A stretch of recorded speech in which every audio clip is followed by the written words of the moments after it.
they work their magic with this.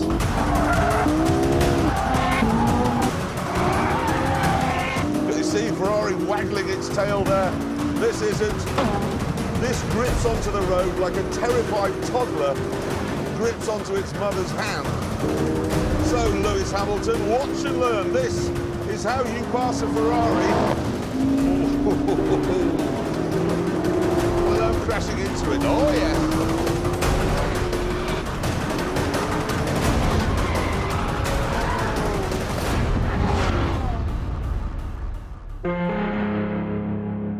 One of the reasons the McLaren is so fast is its traction control system.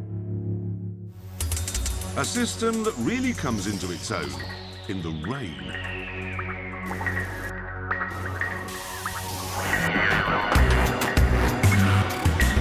It lets you drive hard, but it won't let you kill yourself. And that is just the tip of a technological iceberg. There's a flap on the back which raises when you brake hard, so you can't see what's about to crash into the back of you. And then we get to the suspension. A computer has replaced the anti-roll bars, so all four wheels are truly independent of one another.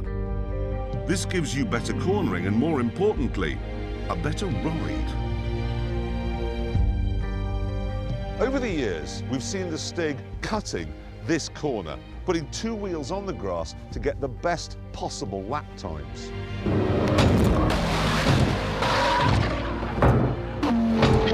But if you ride a bump like that in the sort of hunkered down, firmed up cars that he drives, the jolt is horrific. It's like being dipped in liquid nitrogen and then hit with a hammer. You just sort of shatter. In the McLaren, though, it's a very different experience. Here we go. Two wheels off the track. Get more of a jolt if you drove a Rolls-Royce over a Jaffa cake. I've never driven a supercar that's even half as comfortable as this, or as well trimmed. It's all exquisite leather and stitching and beautiful graphics. It's simple, elegant, a truly lovely place to sit.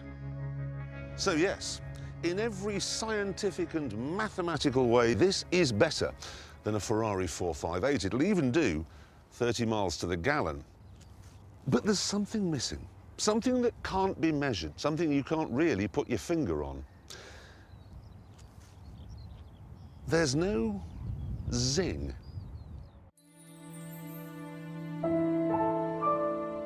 This is the factory where the McLaren is made. It's like a laboratory. It's quiet, ordered, a magnesium and titanium Trappist world where perfection isn't quite good enough. It's very nice. But you can't imagine anyone here has ever put a whoopee cushion on the managing director's chair. You sense this lack of joy when you're behind the wheel. When you drive a Lamborghini, it's like you're operating a horse with some mustard stuck up its bottom.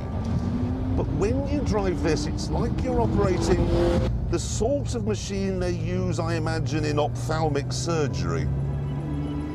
We see the same problem with the way the McLaren looks. There's nothing wrong with it, but there's no art. You get the sense it was styled by software and shaped by science, which it probably was. I'll give you another example. You can turn the traction control off, but it would be easier to launch the missiles from a nuclear submarine. You have to push that button and hold it down for 10 seconds, then you push those two simultaneously. And I said to one of the engineers the other day, why does it have to be so complicated? And he said, well, why would you want to turn the traction control off? I said, well, it'd be fun. And you could see him thinking, fun. I must look that up in a dictionary. The McLaren then is like a pair of tights, very practical and very sensible. The Ferrari, though, that is a pair of stockings.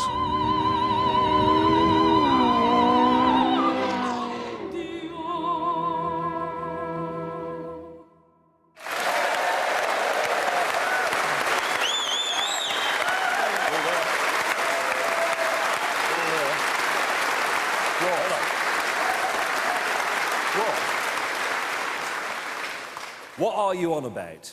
Well, tights and stockings are designed to do exactly the same job, but they don't.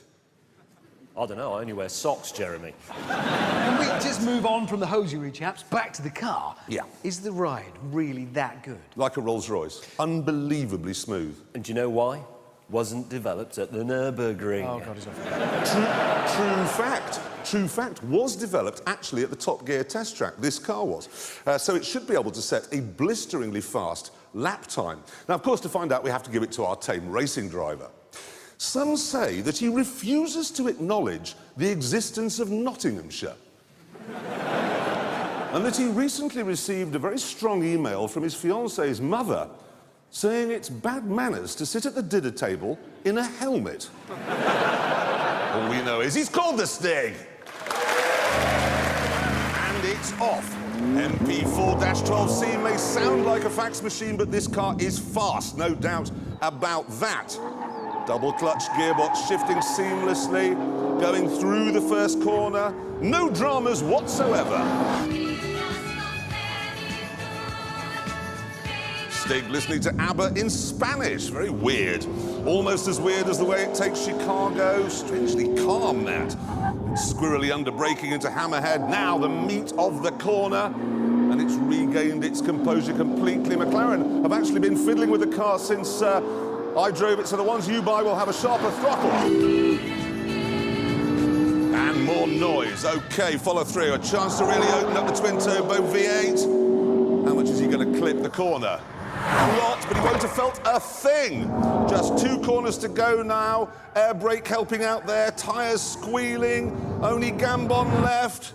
Millimetrically perfect, and there he is across the line. Now, OK. Here is the Ferrari 458 119.1, the Ferrari Enzo 119. The MP4-12C won 16.2. It is the second fastest car